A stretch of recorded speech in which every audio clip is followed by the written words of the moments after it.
Okay, now we'll discuss about improving team effectiveness. Improving team effectiveness.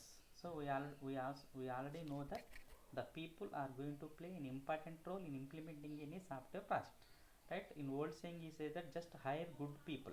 Earlier days they are saying that just hire good people. So hiring good people is not at all important, because whomever the people that we are going to recruit, the main thing is we have to formulate a good team. Not just hiring a good people is not at all important, we have to formulate a good team. So that's the reason why what we are saying is teamwork is much more important than that of some of individuals. So always the teamwork is going to play important role, that you are going to implement your own responsibility, that is not at all possible. So always the team people should involve in the project. So teamwork is much more important in order to implement the product very much successfully. So that is the reason some course have been given. A well managed project can be succeed with a nominal engineering team. So if the project was very well managed, so that could be implemented by a nominal engineering team. So in order to design that, the only simple team also sufficient enough to implement that project, because that was already well managed. So means well documentation is there. By looking at that documentation, the nominal engineers can implement that one. And what second one is, a mismanaged project will almost never succeed. So if the project has been mismanaged, what happens? If even the experts are there, they are that is going to fail, because the project itself is mismanaged. So what they are going to do, whatever the documentation that they are given, based on the documentation only they are going to design. So automatically that is going to have some design flaws. So that's why mismanaged project will never get succeed, even though there are expert of team engineers. At the same time, well architected system can be built by nominal team of software builders. At the same time, a poorly architected system will flounder. So the same thing, the all the four are going to give the same different meanings, but you have to concentrate on the meanings. So what happens, if that is well managed, automatically that could be implemented by nominal people, that you have to remember. If that is mismanaged, if even though expert is there, expert is also can't manage that project. So that one. So there are some staffing principles are there. So we will see staffing principles. These are the 5 best staffing principles which have been given by Barry Boehm. 5 staffing principles. First one is the principle of top talent.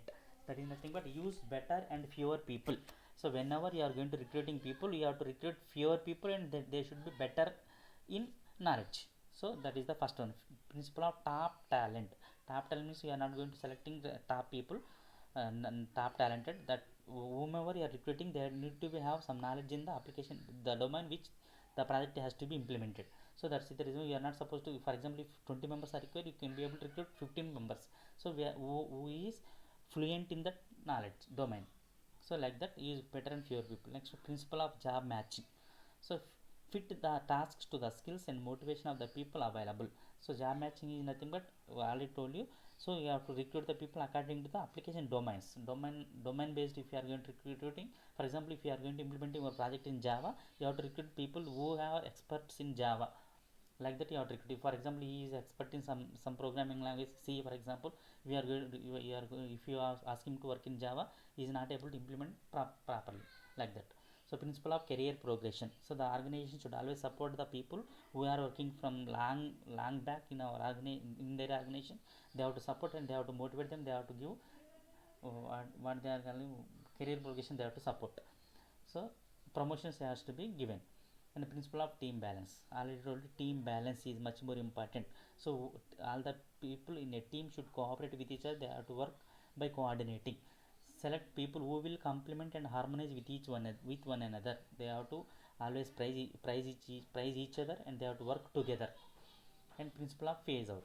So the person who is unfit, if you are thinking one person in the team is unfit, you have to kick him out. So then only the team will be balanced. Otherwise, always the whatever the work done by the team always fails. So the misfit people should be removed from the team. That is the next case. These are the 5 staffing principles, which is a very important question you have to read. Principle of top talent, principle of job matching, principle of career progression, principle of team balance, and finally principle of phase out. Along with this, and the project manager should possess the following 5 properties. These are the staffing principles, and these are the five leadership qualities which should be acquired by the project manager. project manager should acquire the following leadership qualities. First one is hiring skills, customer interface skills, decision making skills, team building skills, and selling skills. These are the 5 qualities that should be possessed by a software project manager. Hiring skills, you need to have hiring skills. So the people who are very much required to implement that particular project, he need to have idea. So whether am I have to recruit these particular people or not. So he need to have all those things. Few decisions are as important as hiring decisions. Placing the right person in the right job, right person in the right job, that's what that you have to remember.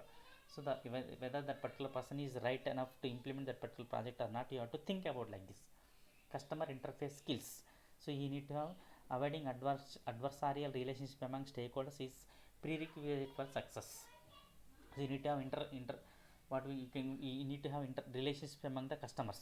So when you are going to have some relationship with the customer, then only you can be able to understand the problems of the customer, then we can be able to implement according to the customer requirements. That's the way always the project manager need to have some relationship with the customers. And decision making skills, you need to have, this is the important concept, that you need to have decision making skills. Whenever the important decision is required, he has to take. So for example, some quotation given: the Zillion books written about management have failed to provide a clear definition of this attribute. We all know a good leader when we run into one, and decision making skill seems obvious despite its intangible definition. Next, last, fourth one is team building skill. So you need to have team building skill. At the same time, selling skills. Whatever the product that has been implemented, that should be in a position to sell. This is the These are the 5 leadership qualities which could be possessed by the software project manager.